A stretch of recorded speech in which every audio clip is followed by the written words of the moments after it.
పూరా లోకల్. కానీ వాళ్ళ ఎంత దుర్మార్గులు అంటే ఈ ఈటల రాజేంద్ర గారు పిలుస్తాండ్రు. ఏం పిలుస్తావు? ఏం పిలిచినా ఏముంటుంది? మా బతుకు చాలా ట్రాన్స్పరెంట్గా మేము ఎథిక్స్ కోసం బతికిన వాళ్ళం, ప్రజల కోసం బతికిన వాళ్ళం.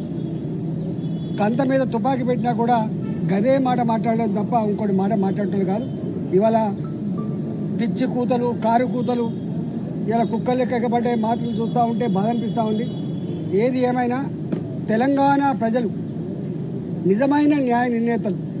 ఎవడు తప్పు చేసిండో, ఎవడు ఒప్పు చేసిండో వాళ్ళు నిర్ణయిస్తారు తప్ప ఇవాళ కొద్దిమంది బట్ట కాల్చి మీద చేసినంత మాత్రం మీకు అయ్యే ప్రసక్తి లేదు. కానీ ఒక్కటి మాత్రం మళ్ళీ ఒకసారి చెప్పదలుచుకున్న, 3 బరాజులు మేడిగడ్డ దాని విలువ 4,600 కోట్లు, సుందిల్లా అదేవిధంగా అన్నారం ఒకదానికేమో 2,700 కోట్లు, ఒకదానికేమో 2,011 కోట్లు.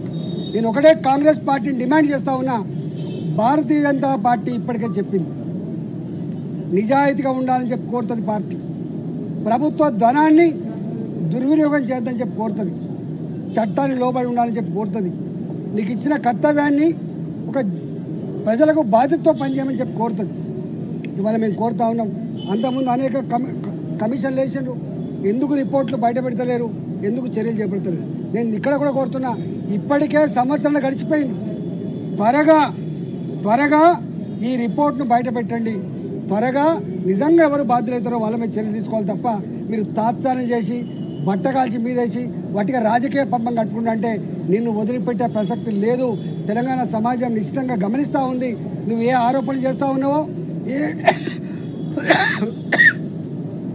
ఏ మాటలు మాట్లాడుతున్నావో, ఇవాళ ఆ మాటలకు కట్టుబడి, ఆ ఆరోపణలకు కట్టుబడి రేపు ఆ రిపోర్ట్ను బయటపెట్టు. రిపోర్ట్లో ఏం నష్టం జరిగిందో, ఎన్ని వేల కోట్ల రూపాయలు దుర్వినియోగం జరిగిందో, దానికి కారకులు ఎవరో, తప్పకుండా దోషులు ఎవరో శిక్షించకపోతే నిన్ను ప్రజాక్షేత్రంలో నీకు శిక్ష తప్పదని చెప్పి కాంగ్రెస్ పార్టీ హెచ్చరిస్తాం.